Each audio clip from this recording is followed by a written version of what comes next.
आपका हमारे YouTube channel KCP commerce में।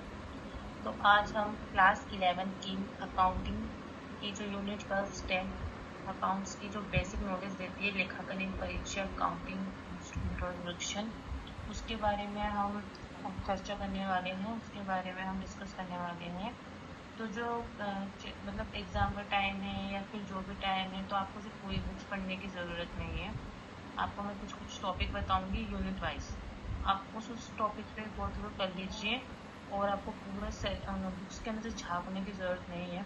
आगे जब अपना जो प्रैक्टिकल पोर्शन होता है उस पर फोकस रखिए, मतलब जैसे जैसे प्रैक्टिकल क्वेश्चन आते हैं उन्हें सॉल्व करते रहिए, उस पर अपने जो पकड़ है वो मजबूत कर लीजिए, क्योंकि जो आगे आप कॉम्पिटिशन एग्जाम्स देंगे या सीए की सीएमए की जिस चीज़ की भी तैयारी करेंगे, उसके लिए आपको प्रैक्टिकल पोर्शन पे पकड़ की बहुत ज़्यादा नीड है। आपके बेसिक है जो भी, उन्हें आप क्लियर रखिए। मतलब आपको पता होना चाहिए कि इस मेथड से ये क्वेश्चन सॉल्व होगा।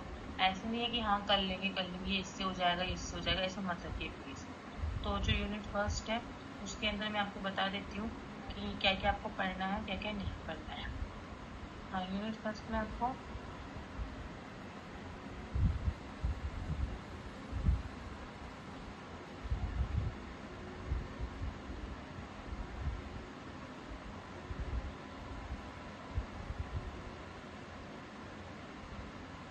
पहले हम मीनिंग ऑफ अकाउंटिंग देखेंगे, लेखांकन का अर्थ क्या होता है। तो लेखांकन का अर्थ आपको पता ही नहीं है कि क्या होता है, मतलब किसी भी वित्तीय प्रकृति से संबंधित लेन देन की प्रदर्शित करना, खाता बही यूनिट, वो लेखांकन कहलाता है।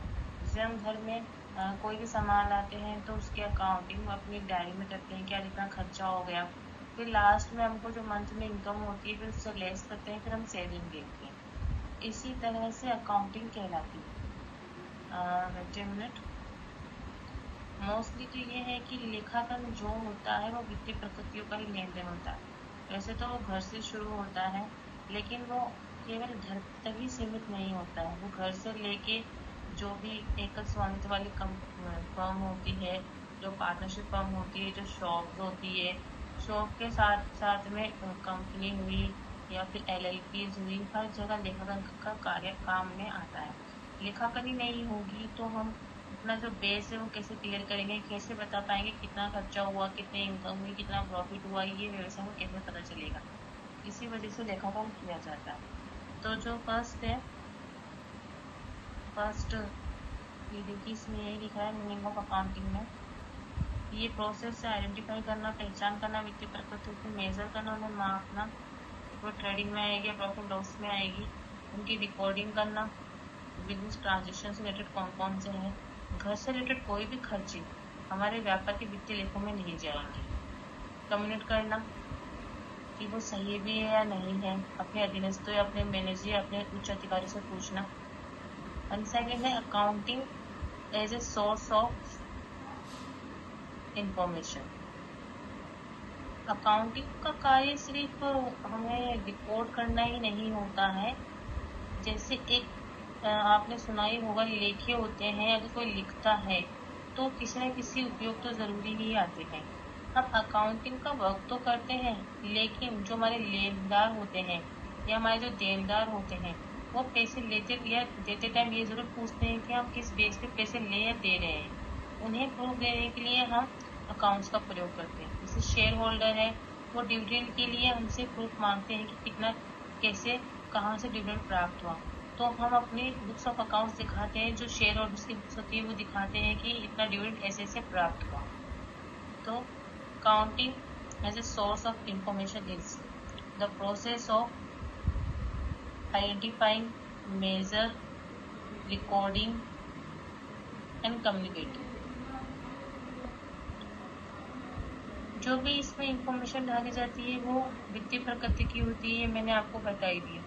वित्तीय प्रकृति कहाँ पे होती है, हमारे जो आर्थिक वातावरण होता है, जो व्यवसाय से संबंधित वातावरण है, उसे ही आर्थिक वातावरण कहा जाता है। व्यवसाय से संबंधित वातावरण में भी वित्तीय प्रकृतियों से संबंधित लेन देन अकाउंटिंग कहलाती है। जो अकाउंटिंग हम करते हैं, यूजर ऑफ अकाउंटिंग इंफॉर्मेशन, इसका मतलब ये है कि जो हम अकाउंटिंग करते हैं वो किस किस से संबंधित होती है। वैसे तो अकाउंटिंग एक इम्पोर्टेंट रोल अदा करता है सोसाइटी में, क्योंकि हमें इसे पता चलता है कि हमने कितने लेन देन किए, कितने खर्चे किए, कितने देनदार हैं, कितने लेनदार हैं। हम व्यवसाय करते तो हैं, पर इसका प्रॉफिट लॉस सब हमें अकाउंटिंग से ही पता चलता है। अकाउंटिंग हमें प्रोवाइड करता है मैनेजमेंट से रिलेटेड हर लेवल के बारे में कि कौन कितना काम कर रहा है, कौन कितना काम नहीं कर रहा है। वित्तीय प्रकृति से संबंधित लेन देनों की जानकारी ये हमें देता है, जैसे कितने इन्वेस्टमेंट हुए, कितने इन्वेस्टमेंट होना बाकी। देखिए लेनदार कितने हैं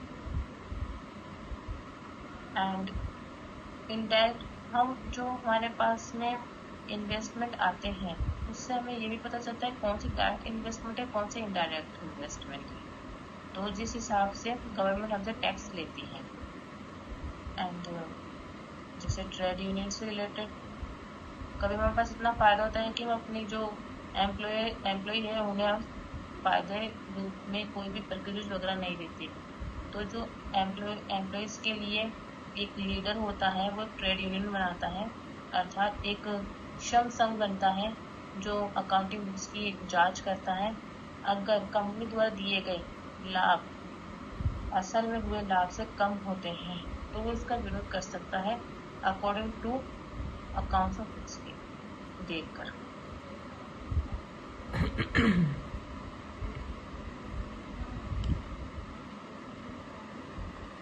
qualitative realities of accounting. Qualitative यानी गुणात्मक, एक होता है गुणात्मक, एक होता है मात्रात्मक।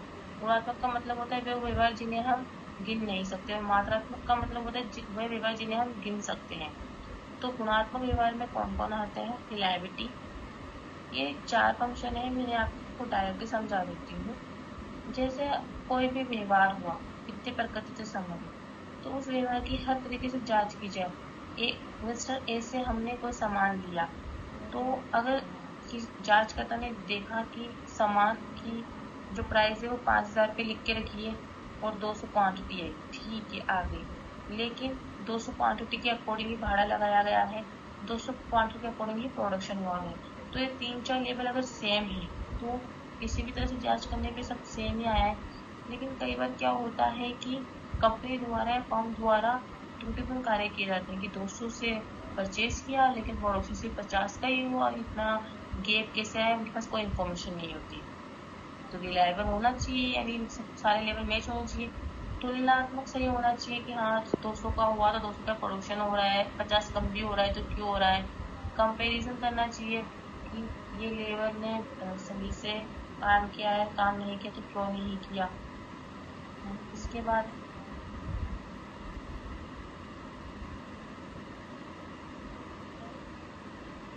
ऑब्जेक्टिव ऑफ अकाउंटिंग, यानी क्या क्या उद्देश्य है अकाउंटिंग। इसके ये देखिए लेन देन रिपोर्ट करना, प्रॉफिट कैलकुलेट करना, बिजनेस का डिस्प्ले दिखाना है, बिजनेस में कितना गेन हो रहा है, कितना लॉस हो रहा है, तो वो हमें दिखाई देता है जिससे इन्वेस्टर सही से इसमें इन्वेस्ट कर सके। और भी कई तरह की जो इन्फॉर्मेशन है वो हमें प्रोवाइड करवाता है। मैं एक बार आपको लेखांकन के इतिहास के बारे में बताना चाहूँगी। लुकास पेसियोली जी एक व्यक्ति हैं जिन्होंने हमें लेखांकन के बारे में बताया था। जो डी अंकन प्रणाली होती है, जैसे डेबिट एंड क्रेडिट करना, लुकास पेसियोली जी है, उन्होंने डी अंकन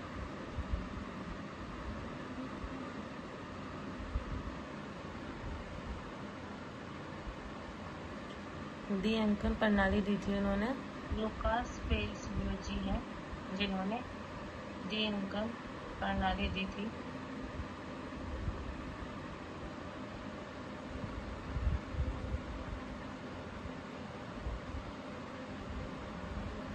डी अंकन प्रणाली का मतलब ये होता है कि अगर हम खर्चे के बारे में लिखेंगे कि जैसे लेखांकन बहियों में, तो हम प्रॉफिट के बारे में भी लिखेंगे। डेबिट और क्रेडिट दोनों के संतुलन से ही खाता बही बनते हैं। लुकास पेसियोली ने ही डेबिट शब्द और क्रेडिट शब्द के बारे में अपनी बुक के बारे में बताया था। दोनों शब्द डेबिट और क्रेडिट नाम वर्ड से आए हैं जो लैटिन शब्द हैं। इसके बारे में हम जानने की आपको ज़रूरत नहीं है वैसे तो अब हम इसके टर्म्स के बारे में जानेंगे। लेखांकन के टर्म्स क्या होते हैं। लाभ, हानि, खर्चा, व्यय, ये सब तो आप जानते हो। लेकिन मोस्टली इसमें होता है कैपिटल, आपको पता ही है जो पार्टनर्स लेके आते हैं, एंड मोस्टली इसका मतलब संपत्ति यानी एसेट। एसेट इसमें दो प्रकार की होती है, एक होती है गैर चालू संपत्ति, एक होती है चालू संपत्ति। गैर चालू संपत्ति क्या होती है, जो 1 साल से ज़्यादा चलती है, और जो चालू संपत्तियाँ क्या होती है, जो सिर्फ 12 महीना चलती है। तो इनके भी प्रकार है जो हम पढ़ेंगे। जो गैर चालू संपत्ति होती है उसमें होती है स्थिर परिसंपत्ति यानी फिक्स एसेट। फिक्स एसेट क्या होती है, जो हिल नहीं सकती, जो मूवमेंट नहीं होती है, मतलब जो हिल नहीं सकती, दिखती जरूर है। गैर चालू निवेश स्थगित कराधान संपत्तियां, दीर्घकालीन ऋण वगैरह, long term loan and advance, अन्य गैर चालू संपत्तियां। जो फिक्स एसेट्स होती है उसमें से मूल संपत्ति में कार, बिल्डिंग्स, मशीनरी ये होती है। अमूर्त में गुडविल, पेटेंट जो दिखाई नहीं दिए जाते पर उनकी सेवा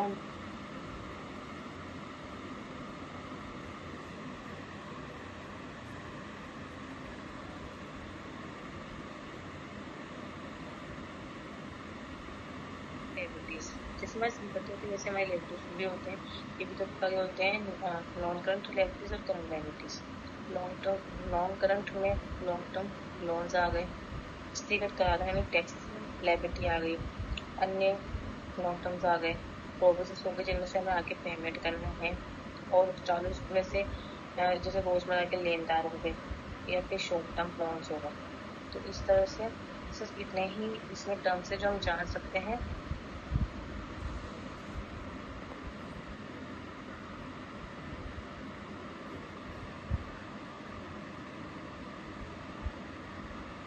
कोई टर्म नहीं है। और अकाउंटिंग का आपको पता ही है क्या रोल है। फिर ये अकाउंटिंग का प्रयोग हम जो व्यवसाय होती है उसकी भाषा के रूप में करते हैं, जैसे क्या लेन देन है, क्या लेन देन नहीं है। इसके बाद में ये हमारे जो हम खर्चे कर चुके उसके बारे में बताता है। ये प्रोवाइड हम जो यूजर्स को जो खर्चों के बदले में जो सेवाएं दे रहे हैं उस बारे में बताता है, ये इंफॉर्मेशन देता है।